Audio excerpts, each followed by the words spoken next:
하나님이 북이스라엘을 떠나신 이유라는 제목으로 말씀 전하도록 하겠습니다. 매년 6월 20일은요 세계 난민의 날입니다. 이 날은 난민에 대한 국제사회의 관심을 촉구하기 위해서 유엔이 의결하여 제정한 날이에요. 근데 사실은 우리들 대부분이 이 사실을 모르고 별로 관심도 없어요. 사실은 저도 그랬습니다. 그런데 세계는 지금이라는 프로그램을 우연히 보면서 지난 6월 20일이 세계 난민의 날이었구나라는 것을 배우게 되었고요. 지금도 너무나 많은 난민들이 존재하고 있고, 또한 자신의 목숨을 걸고 국경을 넘고 또한 배를 타고 이런 사람들의 모습을 보니까 너무나 마음이 안타깝고 딱하더라고요. 많은 사람들이 다칠 뿐만 아니라 심지어 죽임을 당하기도 하고요. 또 그 중에 40%는 어린아이들이에요. 그러니까 영문도 모른 채 자신의 아빠, 엄마의 손을 붙잡고 그냥 따라가는데 아이들의 그런 모습을 보니까 너무 마음이 아파요. 2024년 작년 기준으로 지금 세계에 존재하는 난민 그리고 실향민들의 숫자가 1억 2천만 명이나 돼요. 대표적인 난민들이 시리아, 미얀마, 아프가니스탄, 소말리아, 남수단, 최근에는 우크라이나까지 지금 난민의 대열에 같이 들어갔어요. 다 나라를 떠난 이유가 있어요. 전쟁, 내전, 그리고 그 나라의 정치적인 박해 등을 이유로요 온 세계를 지금 떠돌아다니는 거예요. 생각해 보세요. 자신의 나라가 없는 사람들, 혹은 자신의 나라가 있지만 이렇게 도망 다닐 수밖에 없는 사람들을 생각하면요 너무 비참한 거예요. 그런 사람들을 볼 때 우리에게 대한민국이라는 이 나라가 있고 또 우리를 지켜주는 안전한 울타리가 있다라는 것이 얼마나 다행이고 얼마나 감사한 일인지 모른다라는 것이죠. 그런데 오늘 성경을 보니까요 자신의 나라가 완전히 멸망해버린 사람들의 이야기가 나옵니다.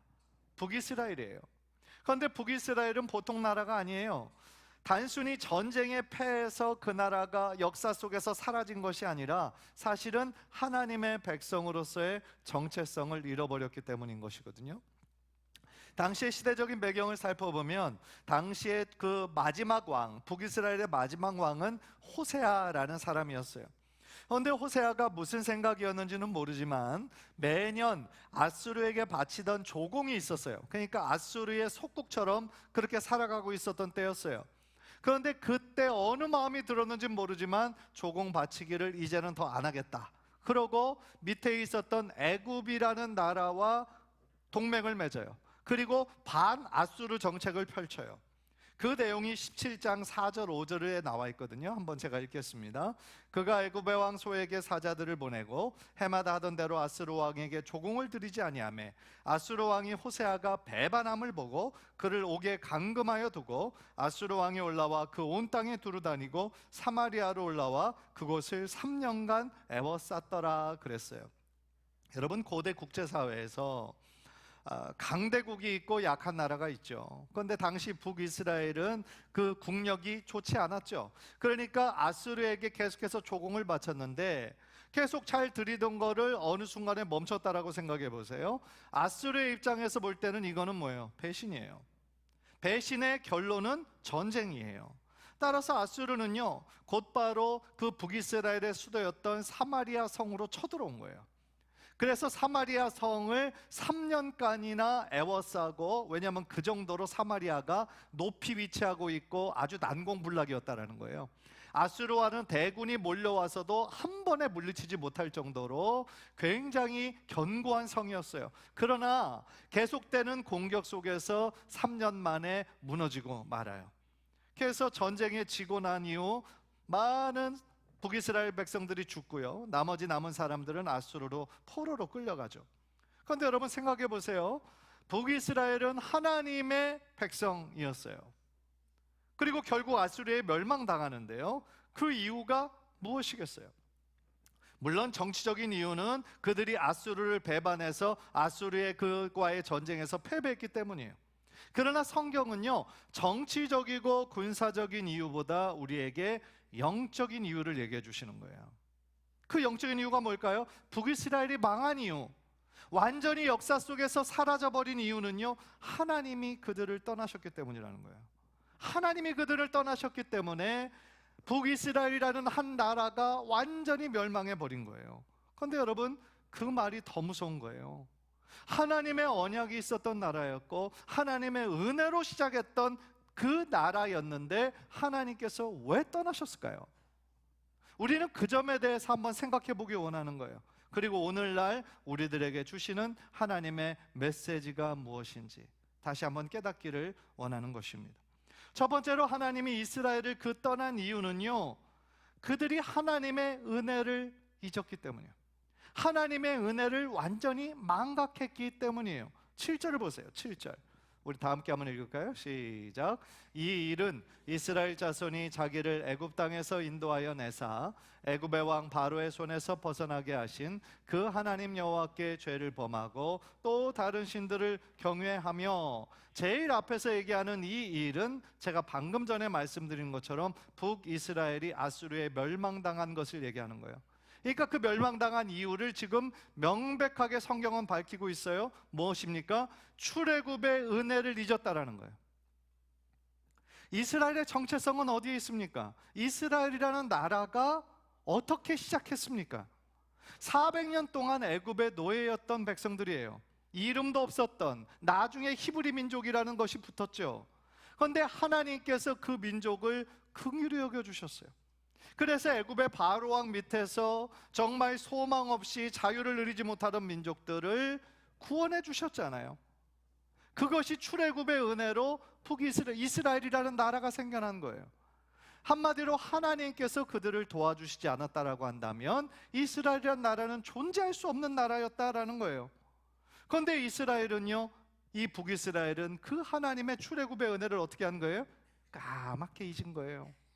그리고 그 하나님께 죄를 범해요. 그것도 하나님이 가장 싫어하시는 죄인 우상 숭배를 행했다라는 거예요. 그뿐 아니에요. 8절을 보세요. 8절 우리 다 함께 시작. 여호와께서 이스라엘 자손 앞에서 쫓아내신 이방 사람의 규례와 이스라엘 여러 왕이 세운 율례를 행하였습니다. 하나님이 주신 십계명이 있고 율법이 있음에도 불구하고 그들은 이스라엘 자손 앞에서 쫓아내신 가나안 족속들의 규례와 그들의 신들을 섬기고, 또 북이스라엘 어떤 왕도 다윗의 길을 걸어간 사람이 없었는데 모두가 하나님의 뜻에서 멀어져 간 그 길을 북이스라엘 백성들은 그저 맹신하면서 따라갔다라는 것이죠. 사랑하는 성도 여러분, 우리의 신앙생활에서 정말 중요한 것이 있어요. 그건 뭐냐면 하나님의 은혜를 잊지 말고 기억해야 된다라는 거예요. 사실 하나님의 은혜가 아니면 우리가 이 자리에 있을 수 없어요. 내가 지금까지 지내온 것도 하나님의 은혜이지 않습니까? 내가 하나님의 자녀가 된 것도, 우리가 이 자리에서 함께 예배할 수 있는 것도 다 주님의 은혜인 거예요. 한 찬양의 가사처럼 우리의 삶에 당연한 것은 하나도 없는 거예요. 그런데 안타깝게도 당시 이스라엘 백성은 하나님께서 자신들을 애굽에서 구원해 주신 은혜를 완전히 잊었어요. 그것은 마치 자신의 정체성을 잃어버린 것과 똑같아요. 그래서 하나님의 그 크신 은혜를 어느 순간부터 당연히 여기기 시작했어요. 당연하게 여기고 너무나 익숙해져 버렸어요. 따라서 하나님이 그들에게 너희는 여기까지다, 그러고서 그들을 떠나신 거예요. 그들을 버리신 거예요. 여러분, 은혜는요, 익숙해질수록 위험한 거예요. 익숙해질수록 위험해요. 익숙해진다라는 것이 우리 삶의 어떤 부분에 있어서는 조금 더 좋은 점도 있겠죠. 그러나 하나님의 은혜는 절대로 익숙해져서는 안 된다라는 거예요. 왜냐하면 은혜가 익숙해지는 순간 어떤 일이 일어날까요? 은혜는 더 이상 은혜가 아니에요. 그 은혜가 당연한 게 돼버리는 거예요. 은혜가 당연해지면 어떻게 될까요? 제일 먼저 일어나는 일은 감사가 사라진다는 거예요. 그 자리에 뭐가 들어올까요? 감사가 사라지는 그 자리, 빈자리를 뭐가 채워요? 불평이 채워요. 그리고 끊임없이 다른 사람과 비교하게 되죠. 그리고 자기 자신이 가지지 못한 것에 대해서 상대적인 박탈감을 느끼죠. 그러니까 그의 삶이 행복하겠어요? 아니요, 불행해요. 자신의 주변에 자기보다 잘 사는 사람들이 너무나 많아요. 자신만 불행한 게 아니에요. 나를 이렇게 불행하게 만든 사람들을 찾아서 공격하기 시작하는 거죠. 그러니까 안타까운 일들이 계속해서 일어나는 거예요. 여러분 꼭 기억하십시오. 감사를 놓치면 믿음이 힘을 잃어요. 우리 안에 있는 믿음이 더욱더 강해지고 담대해져야 되는데 감사함이 사라지면 믿음이 힘을 잃어버려요. 한번 따라해 봅시다. 감사를 놓치면 믿음은 힘을 잃는다. 정말 그래요. 감사를 놓치면 믿음을 힘을 잃어요. 그런데 믿음이 힘을 잃으면 어떻게 됩니까? 시험이 찾아오면 흔들리게 돼요. 나의 믿음이 자기의 자리를 잘 지킬 때는 유혹과 시험이 왔을 때 그것을 물리칠 수 있는 힘이 있어요. 왜요? 내가 믿음이 있으니까. 그런데 내 믿음이 사라지게 되면요, 어떤 유혹과 세상의 어떤 그런 공격 앞에 터무니없이 무너지고 말아요.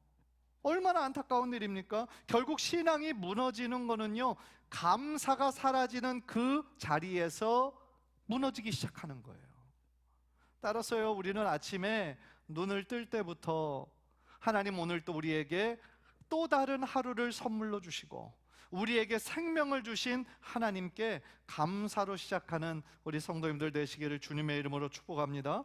그뿐입니까? 나를 죄에서 구원해 주심도 감사하고 하나님의 자녀 삼아 주셔서 하나님을 아빠, 아버지라 부르며 나아갈 수 있는 특권 주심도 감사하고 또 이렇게 주일 다른 데 가지 않고 함께 예배드리고 함께 신앙생활 할 수 있는 믿음의 공동체를 허락해 주심도 감사하고 그런 삶을 우리가 매일매일 매 순간 살아갈 때 십자가의 은혜와 그 구원의 은혜가 우리들 안에서 무뎌지지 않고 더욱더 지속될 줄 믿습니다. 우리 삶에요, 내가 건강했다라고 자부했는데 어느 순간 건강이 무너질 때가 있어요. 마찬가지예요. 우리의 신앙도 괜찮은 줄 알았는데 우리의 신앙에 감사함이 사라지고 그것을 익숙하게 생각하고 은혜를 은혜로 여기지 않고 당연하게 생각할 때 그 순간부터 우리들의 신앙과 믿음이 흔들리게 되는 거예요. 그렇기 때문에 하나님의 은혜를 당연히 여기지 말고 하나님의 은혜를 은혜로 여기며 감사하는 삶을 사는 것이 그래서 너무나 중요하다라는 거예요. 한절을 바라기는 우리 귀한 성도님들, 은혜를 당연한 것으로 여기지 말고 언제나 모든 것이 하나님의 은혜임을 기억해서 하나님께 감사함으로 나아가시는 귀한 성도님들 되시기를 주님의 이름으로 간절히 축복합니다. 두 번째로 하나님께서 북이스라엘을 떠나신 이유가 있어요. 그게 뭐냐면 그들이 하나님이 가장 싫어하시는 우상을 섬기고 산당을 따랐기 때문이에요. 9절을 보세요. 우리 9절 다 함께 한번 읽겠습니다. 시작. 이스라엘의 자손이 점차로 불의를 행하여 그 하나님 여호와를 배역하여 모든 성읍의 망대로부터 견고한 성에 이르도록 산당을 세우고, 점차로 불의를 행했다 그랬어요. 뭐가 불의일까요? 하나님 보시기에 옳지 않은 일들을 그들은 열심으로 행했다라는 거예요. 그런데 여기서 불의라는 뜻의 원어를 보니까요, 의도적이고 반복적인 죄를 의미하는 거예요. 몰라서 하는 죄가 아니었다라는 거예요. 한두 번의 실수가 아니었다는 거예요. 의도적으로 반복적으로 하나님께 죄를 범했다라는 거예요. 그래서 그 우상 숭배와 산당을 따른 내용이 10절부터 12절까지 쭉 이어지는데요, 10절 11절을 우리 한번 다 함께 볼까요? 시작. 모든 산 위에와 모든 푸른 나무 아래 목상과 아세라상을 세우고 또 여호와께서 그들 앞에서 물리치신 이방 사람 같이 그곳 모든 산당에서 분향하며 또 악을 행하여 여호와를 경노하게 하였으며, 산당은 어떤 곳입니까? 우상 숭배의 중심지였어요. 바알과 아세라를 제사한 곳이었어요. 그곳에서 하나님의 명령을 거역하면서 헛된 우상들에게 자신의 인생을 맡기고 절하며 그들을 섬겼다라는 거죠. 그들을 바라보시는 하나님의 마음이 어떠셨겠어요? 11절 제일 마지막에 나오는 것처럼 여호와를 경노하게 했다, 하나님을 진노하게 만들었다라는 것이죠. 만약에 정말 그들이 알지 못해서 그러는 거였다면 하나님이 이렇게까지 진노하지는 않으셨을 거예요. 그러나 그들은 오래전부터 십계명을 알고 있었어요. 십계명 속에 나타난 계명 가운데 하나님이 가장 싫어하시는 것이 무엇인지 알고 있었단 말이에요. 그러나 그럼에도 불구하고 그들이 가나안 땅에 정착하면서 농사의 신, 비를 주관한다고, 환경을 주관하고 자기들에게 풍요를 준다라고 생각했던 바알과 아세라 신에게 그들의 마음을 완전히 빼앗겨버린 거죠. 그래서 하나님보다, 출애굽하여 그들을 여기까지 인도하시고 축복하신 하나님의 은혜보다 당장 눈앞에 보이는 바알과 아세라를 더 소중하게 여기며 섬겼다라는 거예요. 12절을 보세요. 12절. 또 우상을 섬겼으나 이는 여호와께서 그들에게 행하지 말라고 말씀하신 일이라. 여러 번에 걸쳐서 말씀하셨다라는 거예요. 그러니까 그들이 몰라서 그런 게 아니었다라는 얘기예요. 의도적으로, 반복적으로 그들의 삶 전체를 더럽혔다라는 거예요. 그렇다면 이 말씀을 우리의 삶에 어떻게 적용할 수 있겠습니까? 우리는 지금 바알을 섬기지는 않아요. 바알, 아세라 섬기는 산당도 우리 주변에 없어요. 그러면 우리는 이 말씀으로부터 완전히 우리는 안전한 것입니까? 우리는 정말 괜찮은 것입니까? 존 스토트 목사님이 쓴 저서 중에 기독교의 기본 진리라고 하는 책이 있어요. 그 책에서 존 스토트 목사님은요, 현대인의 우상들이 있다라는 것을 이야기를 해요. 그런데 오늘날의 우상에 대해서 얘기하는데 정말 우리가 기억해야 되는 너무나 좋은 통찰력이 여기 가운데 있는 거예요. 가장 첫 번째 우상이 뭘까? 아마 우리들 대부분은 돈이라고 예상을 할 거예요. 돈으로 대표되는 물질주의도 두 번째 우상이에요. 이 존 스토트 목사님이 얘기하는. 그런데 첫 번째 우상은 다소 충격적이에요. 첫 번째 우상을 뭐라고 경고하냐면요, 자기 자신이 우리의 우상이 될 수 있다는 거예요. self, 더 정확하게 얘기하면 자기 중심성, self-centeredness, 자기가 자기 삶의 중심으로 여기며 살아가고 있는 것. 이 자기 중심성이 너무나 강력한 현대인의 우상 숭배라는 거예요. 그게 무슨 뜻이냐면, 하나님께서 우리의 삶의 중심이 되기를 원하시고 우리의 삶의 왕으로 주인이 되기를 원하시잖아요. 그런데 인간이 하나님의 중심성을 버리고 그 자리에 자기 자신이 왕이 되려고 한다는 거예요. 그래서 존 스토트 목사님이 책에서 이렇게 말하거든요. 죄는 하나님을 밀어내고 내가 중심에 서는 것이다. 이것은 교만이며 동시에 모든 우상의 시작이다 라는 거예요. 그러니까 현대인들이 자주 이야기하는 자기 개발하는 거, 자아를 실현하는 거, 결국 그것의 핵심은 뭐예요? 내가 제일 소중하다라는 거잖아요. 내가 제일 소중해. 결국 내가 내 인생의 주인공이야 라는 그 의식이거든요. 그러나 하나님께서 원하시는 삶은 내가 내 인생의 주인공이 되는 삶이 아니라 하나님께서 우리의 삶의 주인공이 되기를 원하신다는 거예요. 물론 우리들의 삶도 중요하죠. 그러나 나보다 더 중요한 것은 내 안에 하나님이 높임을 받으시고 영광을 받으셔야 된다라는 것 아니겠습니까? 너무나 중요한 현대인들의 우상이라는 거예요. 두 번째로는 물질주의예요. 이것은 아까 설명을 드렸으니까 넘어갑니다. 하나님 대신에 돈, 재물, 성공, 안정, 이것을 하나님의 자리에 올려놓는 거예요. 그것이 이날 돈이 존재하면서부터 계속해서 하나님의 자리를 차지하려고 하는 것이 이 물질주의예요. 맘모니즘이라고 그러잖아요. 물신주의. 돈이 얻기라고 하면, 돈이 주어진다고 하면 어떤 것도 상관없어. 윤리도 상관없어. 사람까지 내가 대신 죽여줄 수도 있어. 그게 지금의 세상의 악한 세상, 물신주의의 사상인 거죠. 세 번째로 이 존 스토트가 강조하는 거는요, 인간의 명예와 인정받기 원하는 것도 현대인들의 강력한 우상이다라는 거예요. 무슨 얘기냐면, 우리는요 이 세상에서 살아가지만 사실은 하나님의 시선을 의식하며 살아가야 되거든요. 그게 코람데오잖아요. 하나님 앞에서 살아가는 거. 하나님이 지금도 우리들을 지켜보고 계시다라는 의식으로 살아가는 거잖아요. 그런데 하나님을 의식하기보다는 누구를 의식하는 거예요? 내 주변의 사람들, 내 주변의 사람들의 칭찬, 인정, 그거를 얻기 원하는 이 명예욕이 우리들에게 우상이라는 거예요. 사실 이 존 스토트 목사님이 이 책을 쓰실 때만 해도 인터넷이 이렇게 발전하지 않았고 소셜미디어, SNS 이런 건 아예 존재하지도 않았죠.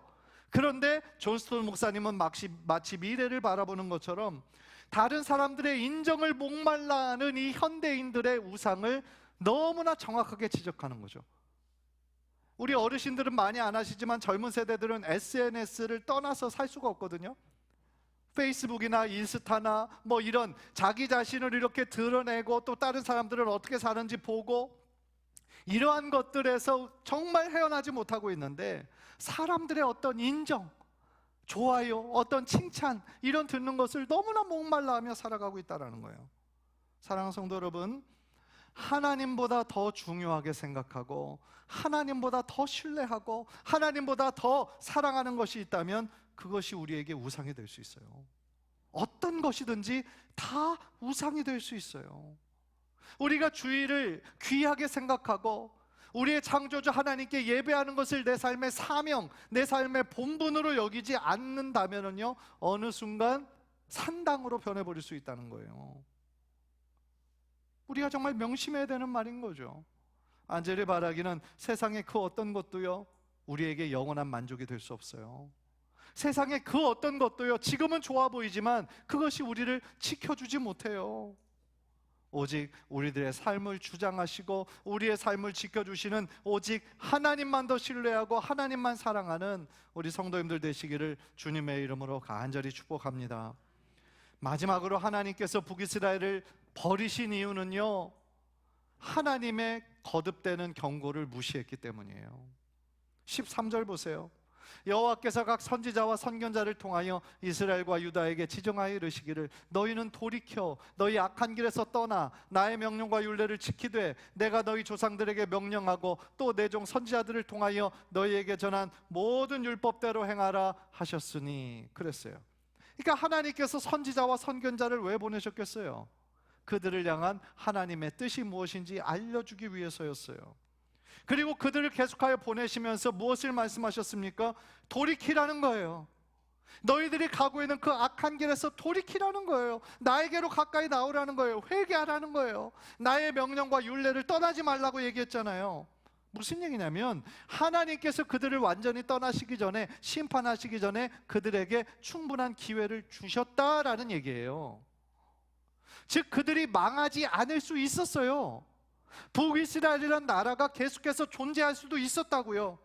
그런데 그들은 돌이킬 수 있는 기회를 주었는데 그들은 돌이키지 않았어요. 돌이키지 않기로, 악한 길을 계속 가기로 선택한 거예요. 14절 보세요. 그들이 듣지 아니하고 그들의 목을 곧게 하기를 그들의 하나님 여호와를 믿지 아니하던 그들 조상들의 목같이 했다. 무슨 얘기예요? 고의적인 거절을 의미하는 거예요. 단순히 관심이 없었던 것이 아니라 의도적으로 하나님의 말씀을 무시했다라는 얘기예요. 얼마나 악합니까?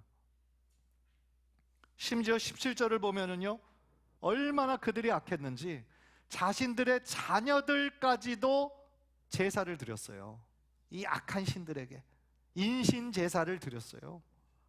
그래서 자신의 제사를, 자신의 자녀들의 생명까지 헛된 우상들에게 바치는, 그러니까 그들의 최소한의 윤리까지 저버리는 악한 행동을 한 거예요. 17절, 또 자기 자녀를 불 가운데로 지나가게 하며 복술과 사술을 행하고 스스로 팔려 여호와 보시기에 악을 행하여 그를 경노하게 하였으므로. 무슨 얘기예요? 하나님이 말씀하신 그 생명의 길, 진리의 길에서 멀어지다 보니까 결국은 어떻게 됩니까? 생명을 존중하지 않고 도덕적인 타락으로 이어져 버려서 결국 그들의 이기적인 목적을 위해서 그들의 자녀들의 소중한 생명까지 없어져 버리게 된 것이죠.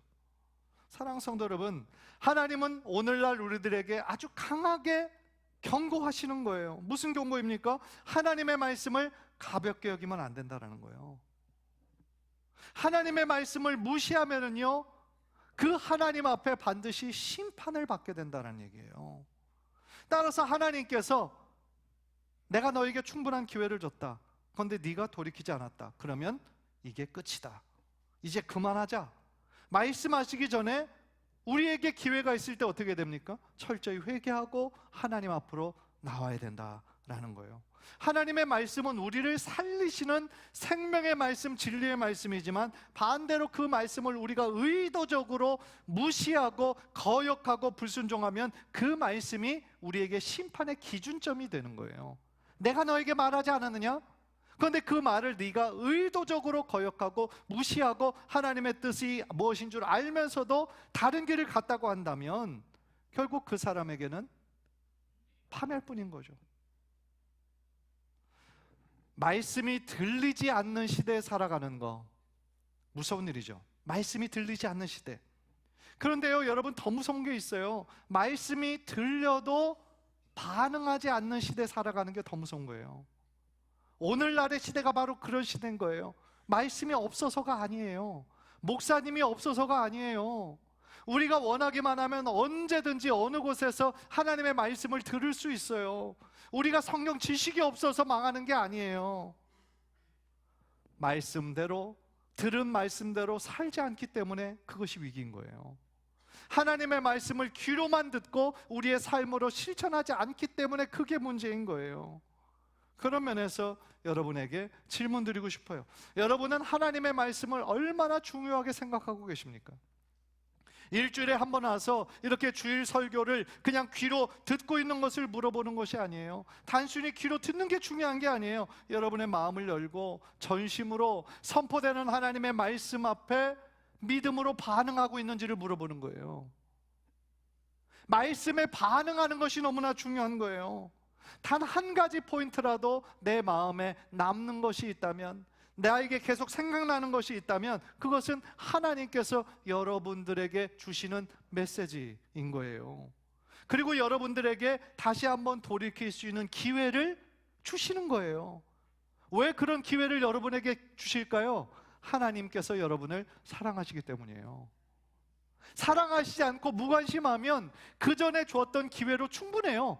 내가 그 전에 여러분 너에게 기회를 주지 않았느냐? 그런데 넌 여전히 순종하지 않고 있으니 그러면 하나님께서 버리시는 거죠. 떠나시는 거죠. 그런데 여전히 우리들에게 말씀하고 계시다? 그것은 무슨 뜻이에요? 하나님이 우리를 버리지 않으시고 계속해서 우리와 가깝게 사랑하기를 원하시고 교제하기를 원하신다는 뜻이에요. 하나님께서 여러분들을 사랑하신다라고 하는 뜻이에요. 그런데 여러분 꼭 기억해야 하는 사실이 있어요. 하나님은 오래 참으시는 분이시지만 영원히 참지는 않으세요. 영원히 참지는 않으세요. 하나님의 정한 때가 분명히 있어요. 그 마지막 때는 가까워오고 있어요. 따라서 오늘 말씀은 우리들에게 무서움을 주려는 의도가 아니라 우리에게 희망을 주시는 거예요. 왜 이게 희망일까요? 왜냐하면 우리는 지금 여기에서 하나님의 말씀을 듣고 있기 때문에 희망이 있는 거예요. 하나님은 우리들의 삶에 무너진 영적 질서를 다시 회복하기를 원하시는 거예요. 혹시 지금 여러분의 삶 속에서 하나님이라는 존재를 생각할 때 아직 잘 모르겠고 너무나 좀 멀리 있는 것 같고 너무나 막연하고 그런 분들 계시죠? 여러분들 생각해 보세요. 하나님이 멀어진 게 아니에요. 내가 멀어진 거예요. 내가 하나님으로부터 멀어진 거예요. 하나님은 언제나 그 자리에 계세요. 하나님은 언제나 그 자리에서 우리를 기다리고 계세요. 하나님께서는 계속하여 우리와 가까이 하기를 원하시는데 우리가 맨날 바쁘다는 핑계로 세상으로 하나님을 등지고 열심히 가고 있는 거예요. 그러니까 우리가 생각할 때 하나님 눈에 보이지 않고 하나님 멀리 있는 것 같고 그런 거죠. 왜요? 하나님을 등지고 우리가 열심히 가고 있잖아요. 다시 질문 드리고 싶어요. 혹시 내 삶에 하나님보다 더 중요한 것은 없습니까? 그것들을 조심해야 돼요. 왜냐하면 그것이 내 삶의 우상이 될 수 있어요. 내 삶의 산당이 될 수 있어요. 따라서 하나님께서는 오늘 이 시간 우리가 다시 한번 회개하고 하나님께 나오기를 원하세요. 지금 이 시간 하나님 앞에서 우리의 마음을 열고 정직한 마음으로 겸손한 모습으로 회개하기를 원하시는 거예요. 하나님은 북이스라엘을 떠나셨죠. BC 722년에 완전히 떠나셨어요. 그러나 완전히 버리지는 않으셨어요. 왜냐하면 남은 자들이 있었어요. 하나님 앞에 믿음을 지키며 남겨져 있는 그 자들을 통하여 하나님은 하나님의 뜻을 계속 이루어 가셨어요. 마찬가지예요. 오늘날 우리들의 모습을 보면 오늘 말씀대로 살아가지 못하는 연약함이 있어요. 하나님보다 때로는 더 사랑하고 더 우선시했던 것들이 있을 거예요. 그러나 오늘 말씀을 통해서 다시 한번 우리들에게 하나님께로 돌아오라고 기회를 주시는 거잖아요. 따라서 우리가 지금도 여전히 연약하고 죄 가운데 있을 수 있지만 예수 그리스도 안에 있는 자는 절대로 망하지 않아요. 한번 따라해 봅시다. 예수 안에 있는 자는 결코 버림받지 않는다. 예수 안에 있을 때 우리에게 소망이 있다.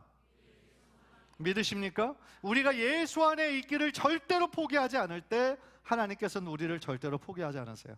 하나님은 절대로 우리를 떠나지 않으세요. 왜요? 우리가 어려움 중에도 연약함 중에도 예수님을 붙잡고 있는 그 믿음을 하나님께서는 귀하게 보시기 때문에 그래요. 간절히 바라기는요, 우리의 마음을 다해서 다시 하나님의 말씀으로, 다시 복음으로, 다시 진리로 우리가 하나님 앞에 나아가기로 결단해서 우리 평생에 사는 동안 주님과 함께 동행하는 축복의 삶을 누리시기를 주님의 이름으로 간절히 축복합니다. 우리 한번 기도하겠습니다.